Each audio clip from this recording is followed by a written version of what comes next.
الحمد لله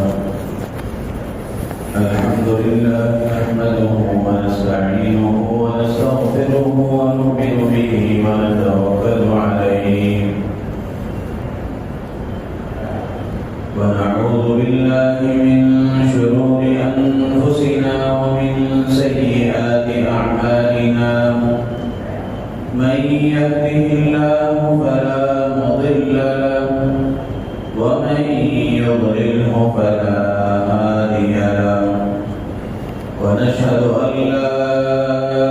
إله إلا الله وحده لا شريك له ونشهد أن سيدنا وحبيبنا ومولانا محمدا عبده ورسوله صلى الله تعالى عليه وعلى آله وصحبه وبارك وسلم تسليما كثيرا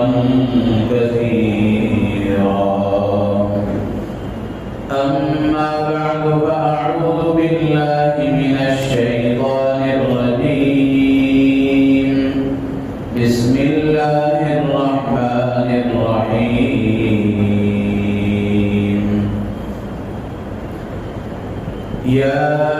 أيها الذين آمنوا اتقوا الله حق تقاته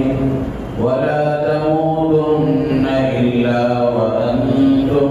مسلمون صدق الله مولانا العظيم وقال النبي صلى الله عليه وسلم من صام رمضان ثم أتبعه ستا من شوال كان كصيام الدهر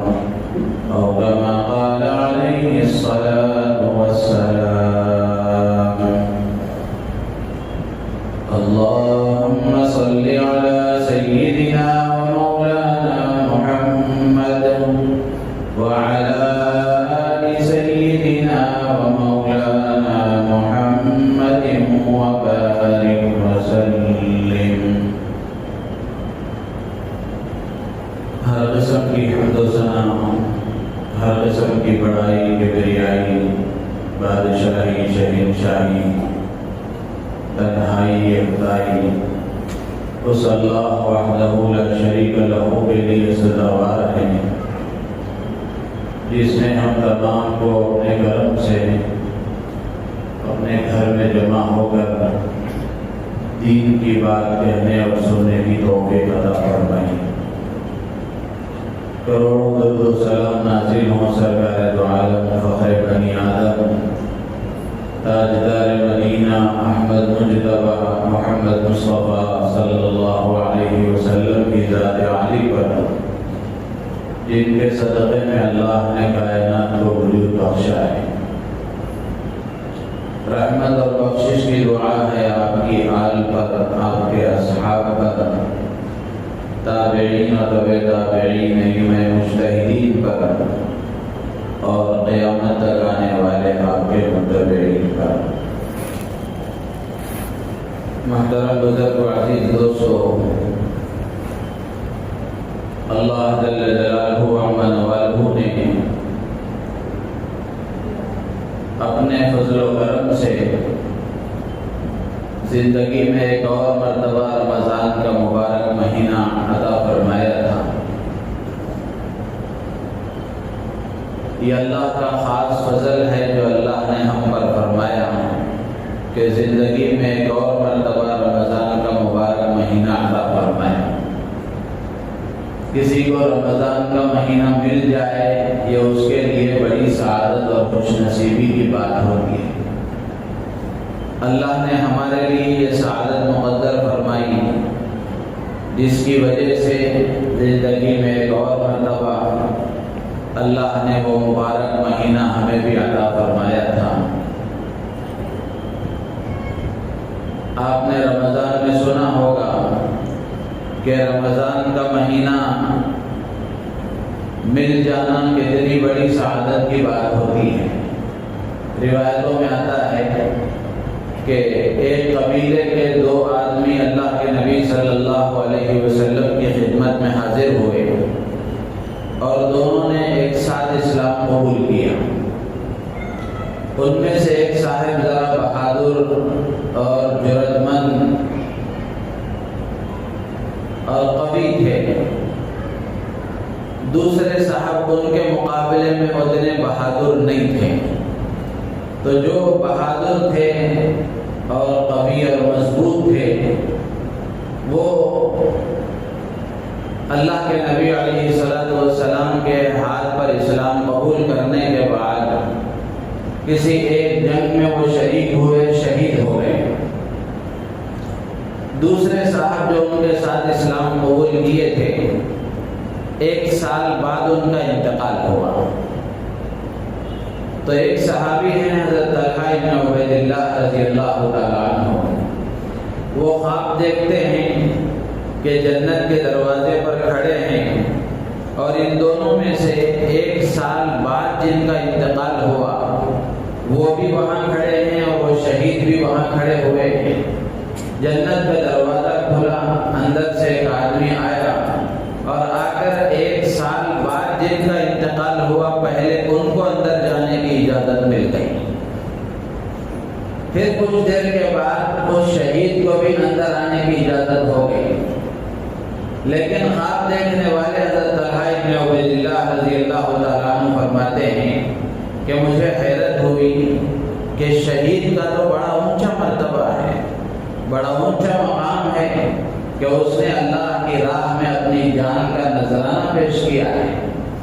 تو ان کو تعجب ہوا۔ صبح ہوئی، سرکار دو عالم صلی اللہ علیہ وسلم کی خدمت میں حاضر ہوئے اور آپ کے سامنے اپنا یہ خواب بیان کیا اور اپنے تعجب کا بھی اظہار کیا کہ اللہ کے رسول،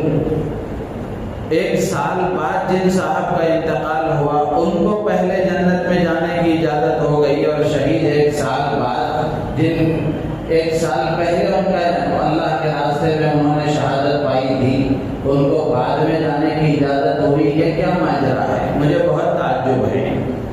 اللہ کے نبی علیہ الصلوۃ والسلام نے فرمایا اس میں تعجب کی کیا بات ہے؟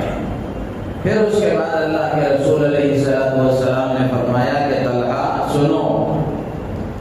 کہ ایک سال بعد جن کا انتقال ہوا ہے، کیا تم دیکھتے نہیں ہو کہ ان کے نام اعمال میں کتنی چیزوں کا اضافہ ہے؟ پھر اللہ کے نبی نے فرمایا کہ کیا تم دیکھتے نہیں ہو کہ ان کو ایک رمضان ان کو ان کی زندگی میں ملا ہے اور ان کے اتنے سجدے زیادہ ہوئے ہیں، اتنی نمازیں ان کی زیادہ ہوئی ہیں۔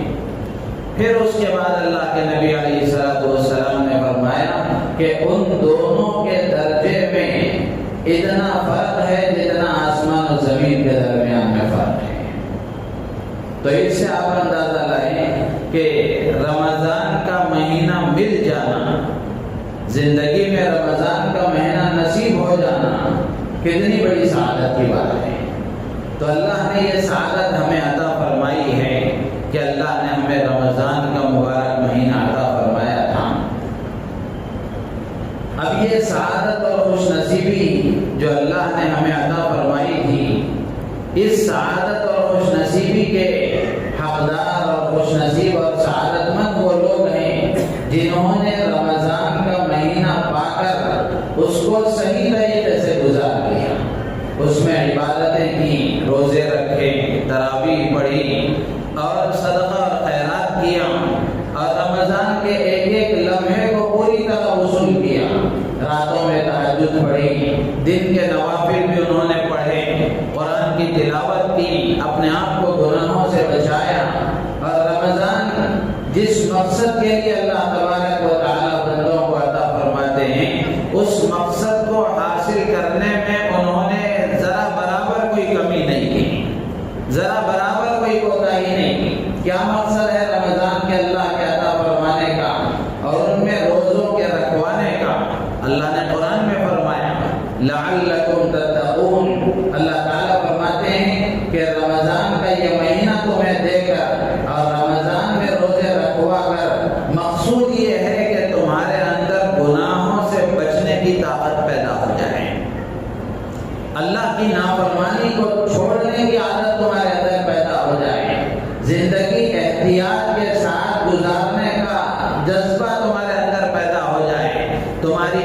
پر کنٹرول ہو، تمہارے کانوں پر کنٹرول ہو، تمہاری زبان قابو میں رہے، اور زندگی کا ایک ایک لمحہ بھی اس تصور کے ساتھ گزارے کہ میرا اللہ مجھے دیکھ رہا ہے، میں اس اللہ کی نافرمانی نہیں کر سکتا۔ اس احساس کے ساتھ رمضان کا پورا مہینہ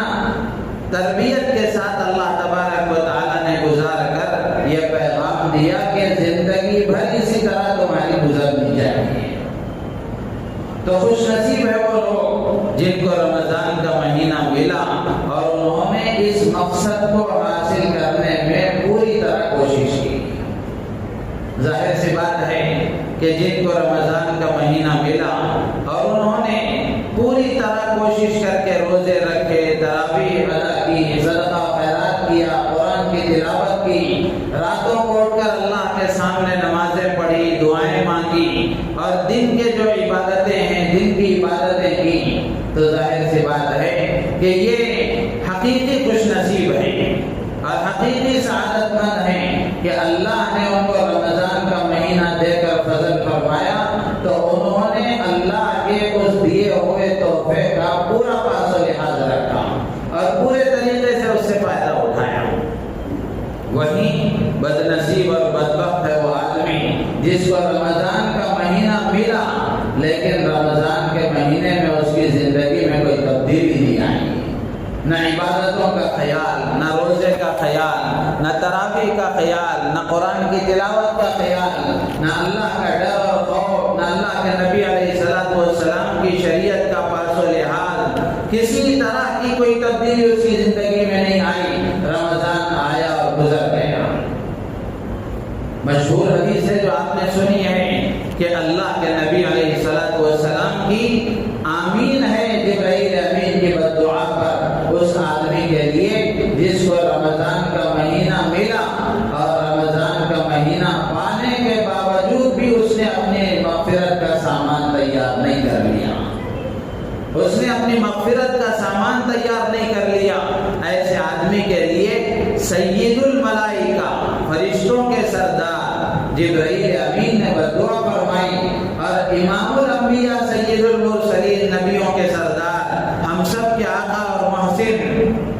حضرت محمد رسول اللہ صلی اللہ تعالی علیہ وسلم نے اس بددعا پر آمین فرمائی۔ تو ظاہر سی بات ہے اس آدمی کی بدنصیبی اور بدبختی میں کیا شک ہو سکتا ہے۔ تو اس لیے اب ہر آدمی کے لیے سوچنے کی بات یہ ہے کہ میں کس کیٹیگری میں ہوں، میں کس طبقے میں ہوں۔ کیا میں اس میں ہوں کہ رمضان کا مہینہ اللہ نے عطا فرمایا تو میں نے اپنے آپ کو پوری طریقے سے رمضان کے مہینے کو وصول کرنے میں لگایا، میرا پورا رمضان عبادتوں میں گزرا اور اللہ کی فرمانبرداری میں، اور اللہ نے جس مقصد کے لیے رمضان کا مہینہ عطا فرمایا اور رمضان کی خصوصی عبادتیں عطا فرمائی، اس مقصد کو حاصل کرنے میں میں نے لگایا کہ نہیں لگایا، یہ ہر آدمی کے لیے اپنے سوچنے کی بات ہے۔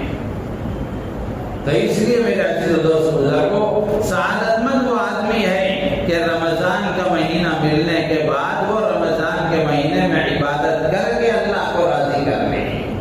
تو رمضان کا یہ مبارک مہینہ اللہ نے ہمیں عطا فرمایا تھا، وہ گزر چکا۔ اب یہ موقع ہمارے لیے احتساب کا ہے، محاسبے کا ہے، جائزہ لینے کا ہے، بیٹھ کر غور و فکر کرنے کا ہے کہ میرا رمضان کا مہینہ کیسا گزرا۔ یہ کرنے کا کام ہے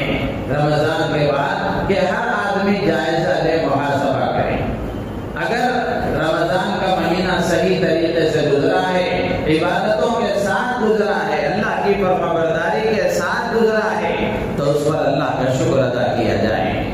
اللہ کی بارگاہ میں سجدہ شکر بجا لایا جائے کہ اللہ تو نے رمضان کا مہینہ بھی عطا فرمایا، اس میں عبادتوں کی توفیق بھی تو نے عطا فرمائی، ہم اس پر تیرا شکر ادا کرتے ہیں۔ ظاہر سی بات ہے اللہ کی توفیق اگر شامل حال نہ ہو تو بندہ کیا کر سکتا ہے۔ ہاں یہ بات بھی ہے، اللہ توفیق اسی کو دیتے ہیں جس کے اندر طلب ہوتی ہے۔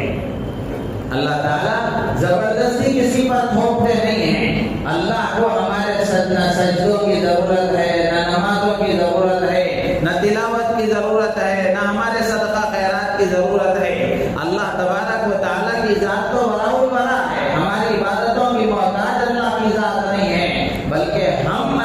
کی عبادت کے محتاج ہیں۔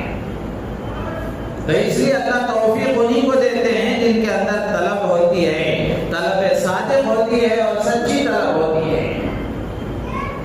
قرآن میں اللہ نے اس حقیقت کو بیان فرمایا، ان اللہ لا یغیر ما بقوم حتی یغیروا ما بانفسہم، کہ اللہ تعالیٰ کسی قوم کو اس وقت تک نہیں بدلتے جب تک قوم خود بدلنا نہیں چاہتی۔ جب تک آدمی اپنے اندر بدلاؤ لانا نہیں چاہتا، اپنے اندر تبدیلی پیدا کرنا نہیں چاہتا، اپنی زندگی کو بدلنا نہیں چاہتا، اللہ تعالیٰ بھی اس کو نہیں بدلاتے۔ تو اس لیے میرے عزیز دوست بزرگوں، یہ پہلا کام ہے رمضان کے بعد کرنے کا کہ ہر آدمی اپنا محاسبہ کرے، اور پھر دوسرا کام کرنے کا یہ ہے کہ رمضان کی عبادتوں کی توفیق پر اللہ کا شکر ادا کرے۔ اللہ تبارک و تعالیٰ کو شکر پسند ہے کہ بندے اللہ کی نعمتوں کے ملنے پر اور اللہ کی توفیق کے ملنے پر اگر شکر ادا کرتے ہیں تو یہ بندوں کا شکر ادا کرنا اللہ کو بہت پسند ہے۔ قرآن میں اللہ نے فرمایا، ان تشکروا یرضہ لکم، کہ اگر تم اس کا شکر ادا کرو گے تو وہ اس سے خوش ہوتا ہے، شکر کو پسند کرتا ہے، شکر سے راضی ہوتا ہے۔ تو اس لیے یہ دوسرا کام ہے کرنے کا کہ رمضان کے بعد آدمی اللہ کا شکر ادا کرے۔ تیسرا کام کرنے کا یہ ہے کہ رمضان کے بعد آدمی اس بات کا جائزہ لے کہ میری عبادتیں اللہ کی بارگاہ میں قبول ہوئی کہ نہیں ہوئی۔ تو اس لیے کرنے کا تیسرا کام یہ ہے کہ آدمی اللہ سے اپنی عبادت کی قبولیت کی دعا مانگے کہ اللہ جس فضل سے تو نے رمضان کا مہینہ عطا فرمایا اور اس مہینے میں عبادتوں کی توفیق عطا فرمائی، ہم تجھ سے اس بات کا سوال کرتے ہیں، درخواست کرتے ہیں کہ اللہ جس فضل سے تو نے توفیق دی اسی فضل کا تجھ سے واسطہ کہ تو ان عبادتوں کو اپنی بارگاہ میں قبول فرما لے۔ اس لیے کہ جو عمل قبول ہو جائے، جو عمل اللہ تعالیٰ قبول فرما لے، وہی آدمی کے لیے نجات کا ذریعہ بنتا ہے۔ اگر عمل قبول نہیں ہوا تو پھر کتنا ہی بڑا عمل کیوں نہ ہو، اللہ کے ہاں اس کا کوئی اعتبار نہیں ہے۔ جو عمل قبول ہو جائے وہ آدمی کے لیے نجات کا ذریعہ بنتا ہے۔ اسی لیے سلف صالحین، اولیاء کاملین، بزرگان دین، اللہ کے مقرب اور نیک بندے، تابعین و تبع تابعین کے بارے میں آتا ہے کہ رمضان سے 6 مہینہ پہلے وہ اللہ سے اس بات کی دعا کیا کرتے تھے کہ اللہ تو ہمیں رمضان کا مہینہ عطا فرما، زندگی میں تو ہمیں ایک رمضان کا مہینہ عطا فرما۔ رمضان کے آنے سے 6 مہینے پہلے سے وہ اللہ سے دعا کرتے تھے، اور پھر جب رمضان کا مہینہ آتا خوب عبادت کرتے، خوب اللہ کو راضی کرنے والے کاموں میں اپنے آپ کو لگاتے، اور پھر جب رمضان کا مہینہ مکمل ہو جاتا تو رمضان کا مہینہ مکمل ہو جانے کے بعد 5 مہینے تک وہ اللہ سے یہ دعائیں مانگا کرتے تھے کہ اللہ تو نے رمضان کا مہینہ عطا فرمایا اور رمضان کے مہینے میں تو نے عبادتوں کی توفیق عطا فرمائی، ہم تجھ سے سوال کرتے ہیں، درخواست کرتے ہیں کہ اللہ رمضان کی عبادتوں کو اپنی بارگاہ میں قبول فرما۔ قبولیت کی دعا مانگنا چاہیے، اس لیے کہ جو عمل قبول ہو جاتا ہے وہی عمل ہماری نجات کا ذریعہ بنتا ہے۔ تو اس لیے قبولیت کی فکر ہونا چاہیے ہر آدمی کو۔ رمضان کے بعد اپنی رمضان کی عبادتوں کی قبولیت کی دعا مانگنا چاہیے، یہ کرنے کا تیسرا کام ہے۔ ظاہر سی بات ہے کہ اگر عمل قبول ہو جائے تو پھر ہمارا بیڑا پار ہو جائے گا، ہمارا کام بن جائے گا، ہماری آخرت بن جائے گی، ہماری دنیا بن جائے گا۔ دنیا بھی بنے گی، صرف آخرت نہیں۔ دین کے معاملے میں عام لوگوں کا تصور یہ ہے کہ آخرت کی کامیابی کے لیے، جنت اور جنت کے حاصل کرنے کے لیے، جہنم سے بچنے کے لیے، قبر و حشر کے مسائل کے حل کرنے کے لیے تو دین ضروری ہے۔ اتنا تو سب جانتے ہیں کہ قبر کا مسائل حل کرنے کے لیے، حشر کے مسئلے کو حل کرنے کے لیے، اللہ کی رضا کو حاصل کرنے کے لیے، جنت کو حاصل کرنے کے لیے، جہنم کے عذابات سے بچنے کے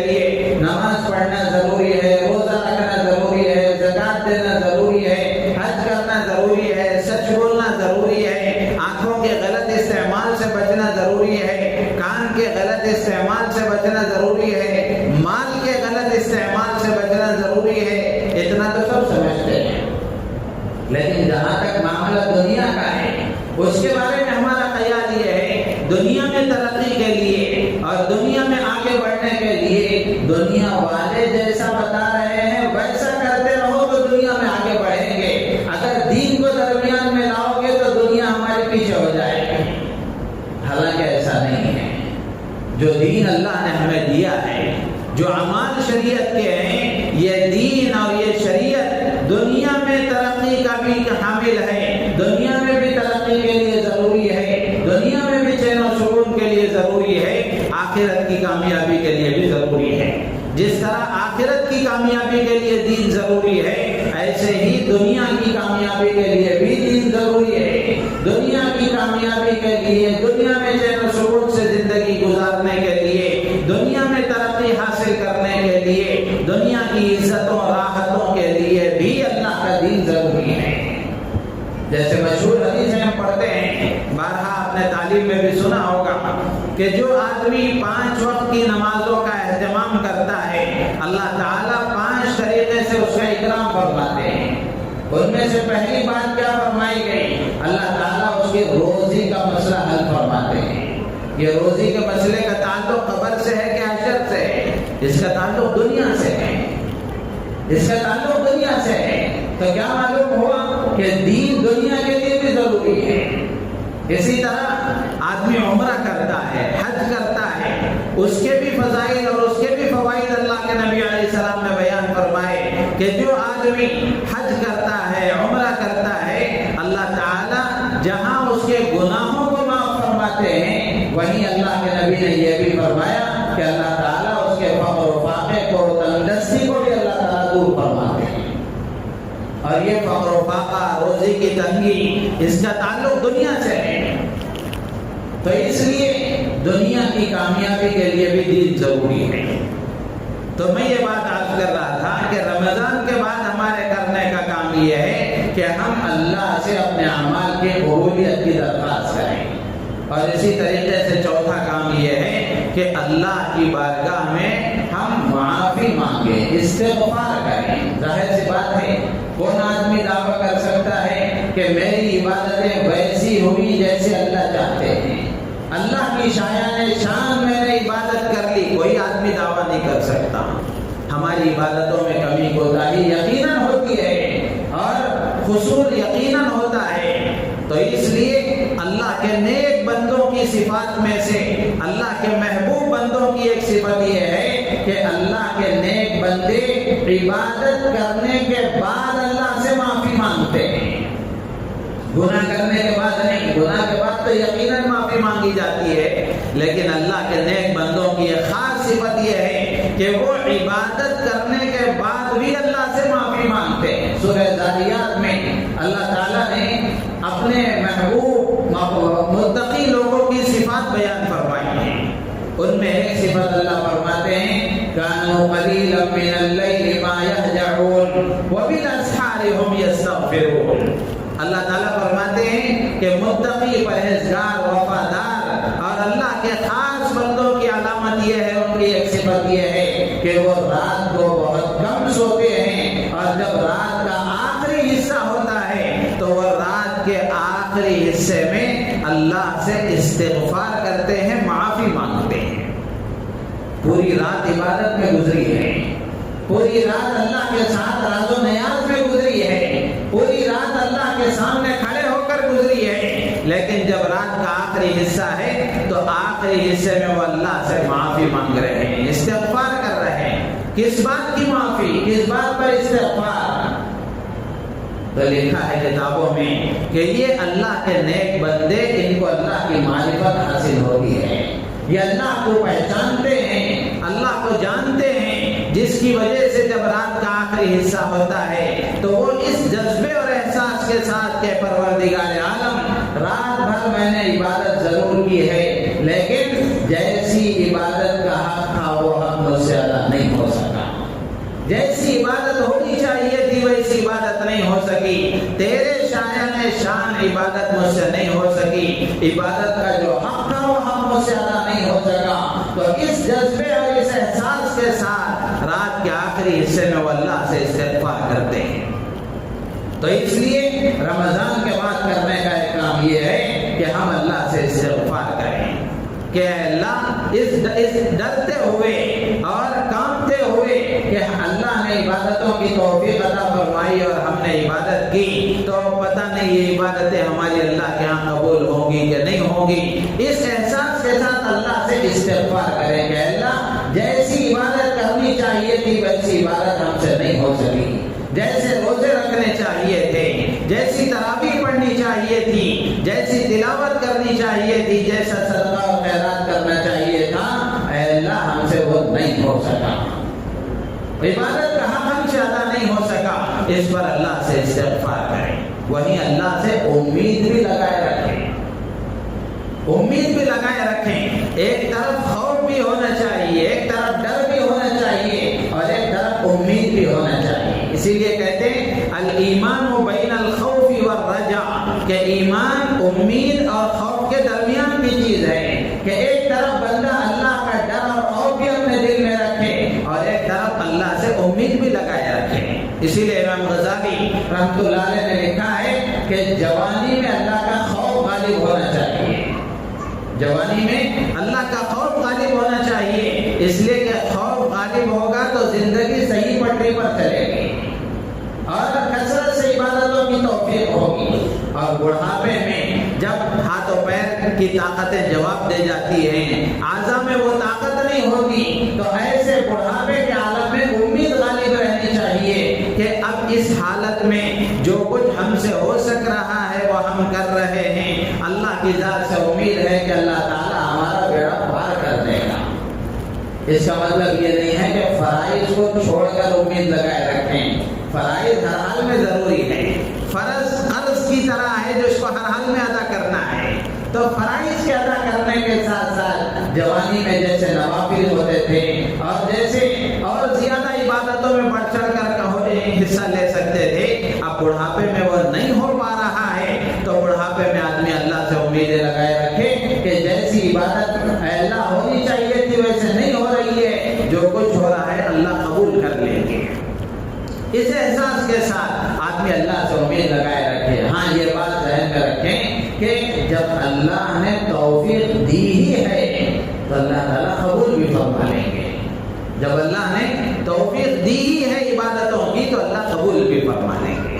تو اس لیے ان رمضان کے بعد اگر یہ کام ہم کریں گے تو اللہ کی ذات عالی سے امید ہے کہ رمضان کے مہینے میں اللہ نے جو ہماری تربیت فرمائی ہے یہ تربیت سال بھر باقی رہے گی، ورنہ کیا ہوگا جیسے ہی رمضان گزر گیا پھر اس کے بعد وہی رفتار بے ڈھنگی جو پہلے تھی اب بھی ہے، یہی حال ہمارا ہو جائے گا۔ کسی نے بڑی اچھی بات کہی، تہجد ہے مسلمان پر، ایک چاند دیکھتا ہے مسجدوں کو آباد کرتا ہے اور پھر دوسرا چاند دیکھتا ہے مسجدوں کو ویران کر دیتا ہے۔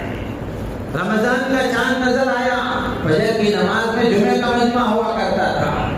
اور جیسے ہی شوال کا چاند نظر آیا پھر وہی 20-25 نمازی کہتے ہیں مہمان آئے تھے چلے گئے، گھر والے رہ گئے،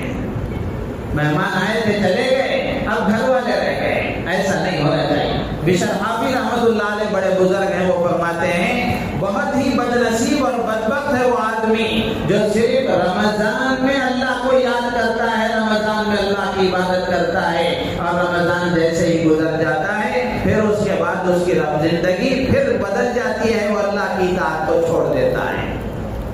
تو اس لیے یہ جو کام بتائے گئے 4-5 اگر یہ کام ہم کریں گے تو انشاءاللہ العزیز رمضان کے بعد بھی ہماری زندگی میں وہ رمضان کے اثرات باقی رہیں گے، اعمال کا اہتمام باقی رہے گا۔ اللہ تعالیٰ سے دعا ہے اللہ تعالیٰ ہم سب کو ان باتوں پر عمل کی توفیق عطا فرمائے اور رمضان کے اثرات کو، رمضان کی عبادتوں کی توفیق کو اللہ تعالیٰ سال بھر عافیت کے ساتھ ہمیں اس کا اہتمام کرنے کی اللہ تعالیٰ مجھے آپ کو پوری امت کو توفیق عطا فرمائے۔ آمین وآخر دعوانا ان الحمد للہ رب العالمین۔